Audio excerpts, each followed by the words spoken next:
जुबारिया रहमान, आप देख रहे हैं मेरा यूट्यूब चैनल। आज मेरे साथ मौजूद हैं मुफीस अली साहब, फेमस यूट्यूबर हैं और फेमस जर्नलिस्ट भी हैं और गुज़श्ता कई सालों से जो है वो शोबा सहाफत से वाबस्ता हैं। सर पहले तो ये बताइएगा कैसे हैं आप, फिर आपसे अगला सवाल करें। अल्लाह का शुक्र। Thank you Zubaria. Sir France में गुस्ताखाना खाके शाया होने के बाद जो है प्राइम मिनिस्टर ने जो ट्वीट की है, इसका पूरी दुनिया में आप क्या रद्द-ए-अमल देखते हैं कि फ्रांस की जानिब से इजहारे राय के लिए जो है गुस्ताखाना खाके शाया करने की इजाजत देना आपकी नजर में क्या दुरुस्त इक़दाम है? बहुत शुक्रिया जुबारिया। जुबारिया देखें, इमरान खान साहब की जैसे ही ट्वीट हुई है उसके बाद फ्रांस में एक हलचल मची है। पूरी दुनिया ने उनकी मसनूआत का बायकाट करना शुरू कर दिया है और उसके बाद ये हुआ है कि फ्रांस ने अब अपील की है मुस्लिम ममालिक से कि उनकी मसनूआत का बायकाट ना करें। इमरान खान साहब ने जब ये ट्वीट किया है तो कोई भी शख्स ये नहीं देख रहा था कि शायद इमरान खान साहब इसे जो है सफारती सतह पर अंदरूनी खाना इस मामले को हल करेंगे, लेकिन उन्होंने हजरत मोहम्मद सल्लल्लाहु अलैहि वसल्लम की नामूस की खातिर उन्होंने ट्वीट जब किया तो इतने बड़े मुल्क, यानी कि आप देखें कि एक फ्रांस जो है पाकिस्तान के मुकाबले में इकोनॉमी के हवाले से बड़ा एक मुल्क है और उसका एक असर रसूख है पूरी दुनिया में, लेकिन उसको उसके प्रेसिडेंट को उन्होंने ट्वीट में कहा कि तुम शर्म करो। एक यही मतलब था ना कि तुम ये क्या कर रहे हो, तुम तो दुनिया को तकसीम कर रहे हो। इमरान खान साहब ने जब ये ट्वीट किया तो पूरे वेस्ट में एक आग सी लग गई।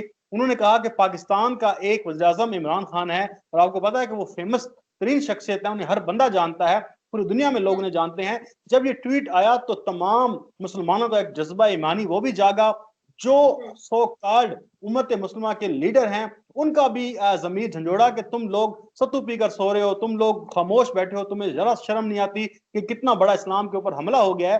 तो इमरान खान साहब के ट्वीट के बाद पूरी दुनिया में एक अवेयरनेस पैदा हो गई। लोगों ने सोशल मीडिया शुरू कर दिया, बाइकॉट फ्रांसीसी अशिया का नाम जो है लेना शुरू कर दिया गया। फ्रांस को पूरा धचका पहुंचा। फिर फ्रांस के अंदर जो लोग हैं वो मुजाहरे करने लगे, सिर्फ मुस्लिम नहीं, वहां के लोग भी। उन्होंने कहा कि ये तो आप पूरे फ्रांस को मुस्लिम वर्ल्ड से अलग कर रहे हैं, ये तो पूरा जो फ्रांस है जहन्नम बन जाएगा। आप एक शख्सियत जो उनकी मोहतरम है हमारी हजरत मोहम्मद सल्लल्लाहु अलैहि वसल्लम, जिनकी हम जिंदगी को मसले राह बनाते हैं, उसके ऊपर उन्होंने कहा कि इस तरह का बात ना करो, इस तरह के गुस्ताखाना खाके शाये करने की इजाजत ना दो और इस मुल्क को जहन्नम ना बनाओ, नहीं तो फ्रांस का सत्यानाश हो जाएगा। और आपने देखा कि वहां पर जो है मुजाहरे होने लग गए, पूरी दुनिया में मुजाहरे होने लग गए। फिर फ्रांस को क्या किया, फ्रांस के वजीर खारजा ने पूरी दुनिया से अपील की कि मेहरबानी करें हमारी मसनूआत का बाइकाट ना करें। उन्हें समझ आ गई कि ये पाकिस्तान और पूरी दुनिया क्या करने वाली है। अब फिर मैं दोबारा इमरान खान साहब के ट्वीट पर आता हूं कि वो एक सच्चे आशिक रसूल हैं। आपने देखा कि जब भी हजरत मोहम्मद सल्लल्लाहु अलैहि वसल्लम के हवाले से कोई बात आती है, इस्लाम के हवाले से बात आती है, इस्लामोफोबिया के हवाले से बात आती है, तो इमरान खान साहब तमाम जो हैं चीजें एक साइड पर रख के इस्लाम का नाम लेते हैं, हजरत मोहम्मद सल्लल्लाहु अलैहि वसल्लम का नाम लेते हैं। आप इमरान खान साहब से जितना मर्जी इख्तलाफ करें, लेकिन उनकी एक ये बात को आप बिल्कुल माने कि उन्होंने जब भी इस्लाम का जो नाम लिया है उसका एक पूरा इम्पैक्ट पड़ा है। इस्लामोफोबिया का जो एक काउंटर नैरेटिव है वो उन्होंने दिया है। इसके साथ साथ तुर्की के सदर जो है तैयब एर्दोगान, उनको भी मैं अप्रिशिएट करूंगा। सबसे पहले उन्होंने तुर्क जो फ्रांस के सदर हैं उन्हें कहा कि तुम अपना दिमागी इलाज कराओ।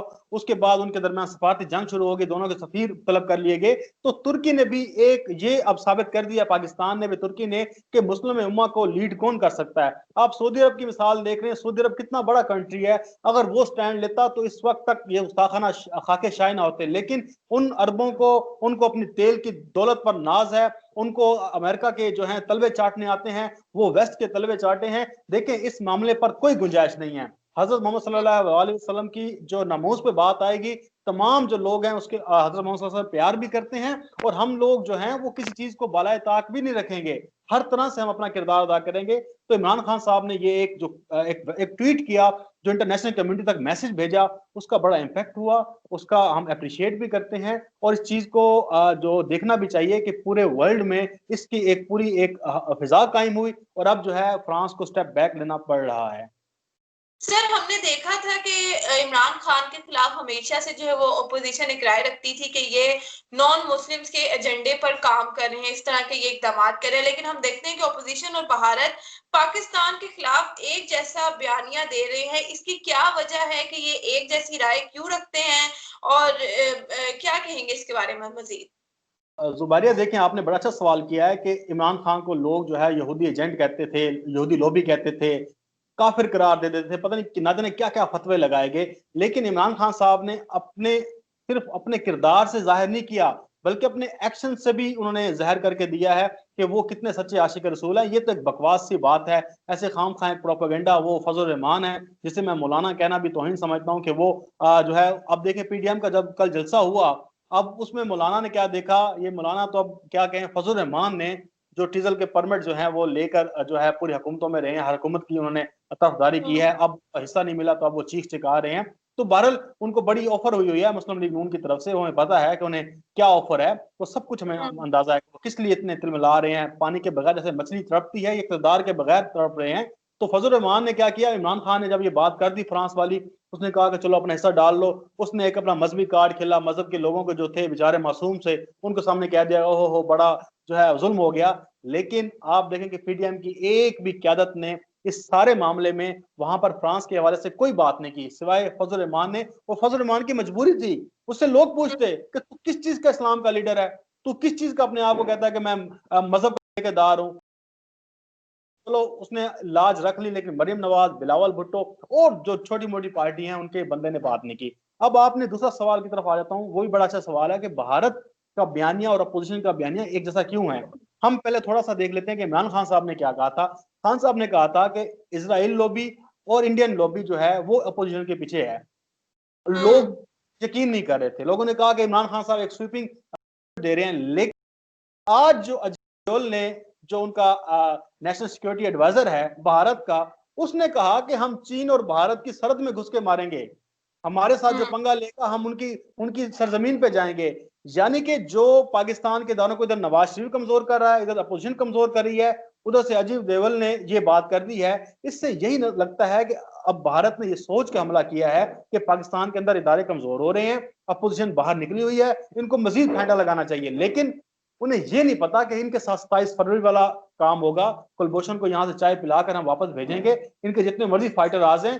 ये जंगे जो हैं, यकीन करें जुबारी, आपको भी पता, जंगे जो हैं ये हथियारों से तो लड़ी नहीं जा सकती, ये तो जज्बे से लड़ी जाती हैं। आपके जज्बे बुलंद हैं, आपके आपके पास अगर हथियार काफी तादाद में, बड़ी सुपर पावर देख लें आप, सोवियत यूनियन थी वो भाग गई, उनके पास हथियारों की कमी थी। तो बात यह है कि भारत को ये पता है कि जिस दिन हमने पाकिस्तान पर हमला करने की कोशिश की तो हमें मौसर और दो टोक जवाब मिलेगा, क्योंकि पाकिस्तान ने हमेशा इनके खिलाफ ही तो काम किया है। इनका इनका सारा जो है चीजें चेक की हैं कि इनके पास क्या क्या टेक्नोलॉजी है।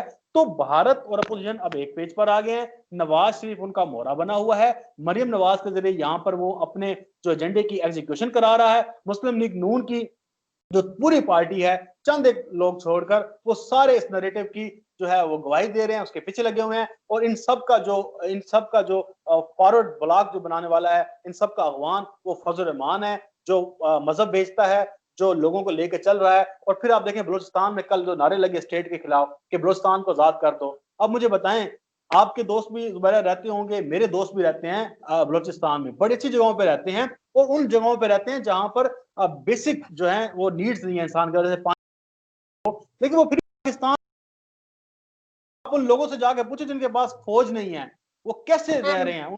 मतलब है कि ये सारा एक पूरा इंजेक्ट किया गया इंजेक्शन है जो बाहर फट रहा है। इनको पैसे लगे हुए हैं, बलूचिस्तान में लोगों को पैसे लगे हुए हैं। वो बोलते हैं, आप मेरे दोस्त रहते हैं, कुछ रहते हैं, वो कहते हैं कि हम तो बलूचिस्तान यूनिवर्सिटी में आते जाते हैं, कोई बंदा ये बात ही नहीं कर सकता। अल्हम्दुलिल्लाह हम अच्छी जिंदगी गुजार रहे हैं, लेकिन ये कुछ लोगों की अपनी एक हवस है इक़्तिदार की, उसको हासिल करने के लिए फौज को तनकीद का निशाना बनाते हैं, गवर्नमेंट को तनकीद का निशाना बनाते हैं, बाहर से पैसे पकड़ते हैं और फिर मिसिंग पर्सन का नाम लेते हैं। मिसिंग पर्सन से याद आया, जो मरियम नवाज ने कल तस्वीर उठाकर खड़ी थी, वो बंदा दहशतगर्द है।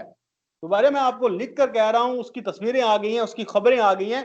वो बंदा पाक फौज की पर हमले में मुलव्वस है, उसको ये मिसिंग पर्सन बना रही है। यानी कि ये पूरी दुनिया को बताना चाहते हैं कि पाकिस्तान के अंदर एक नई स्टेट है जो लोगों को अगवा करती है, हालांकि वो दहशतगर्द है। हमने बड़ी मुश्किल से ये जो दहशतगर्दी वाला मामला निपटाया है, हमने बड़ी मुश्किल से गद्दारों से हम निपटे हैं। लेकिन अब ये 11 पार्टियों की जमातें जो गद्दार शामिल हो गए हैं करने के लिए निकले हैं, ये का एजेंडा इमरान खान साहब की बात पे मोहर साबित हुआ है आज जो भारत के अजीत डोभाल ने कह दिया है, क्योंकि उसे पता है कि पाकिस्तान हो रहा है। ये सारा मामला जो है इसी तरफ जा रहे हैं। तो हमें ये समझना है, सोचना है, और इन पार्टियों को भी समझना चाहिए, और उन लोगों को, मुहब्बे वतन लोगों को अलग हो जाना चाहिए। और लोग इनसे अलग हो रहे हैं, इनका ये चूरन बिकने वाला नहीं है। लोग इनसे उकता गए हैं, क्योंकि ये इनकी जंग जो है ये अपने इक़्तिदार की है, अपने आप को बचाने की है, अवाम की खातिर नहीं है।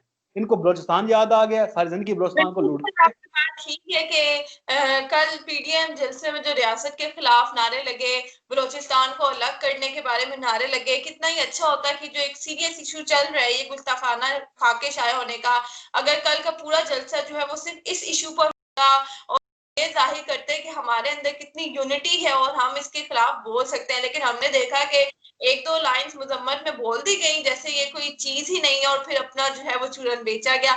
बहुत शुक्रिया मुगीस अली साहब, और शुक्रिया अदा करते हैं प्राइम मिनिस्टर साहब का, क्योंकि हमने देखे कि पूरी अपोजिशन की जानिब से अभी तक कोई इस तरह का कोई खास रद्द-ए-अमल नहीं आया इस इशू पर। कोई आटा चीनी की बात हो जाती तो शायद हजारों ट्वीट्स हो जाते, लेकिन इस पे कोई खास रद्द-ए-अमल नहीं आया। बहुत शुक्रिया, आपने अपना कीमती वक्त दिया। इंशाल्लाह आपसे दोबारा रब्ता करेंगे।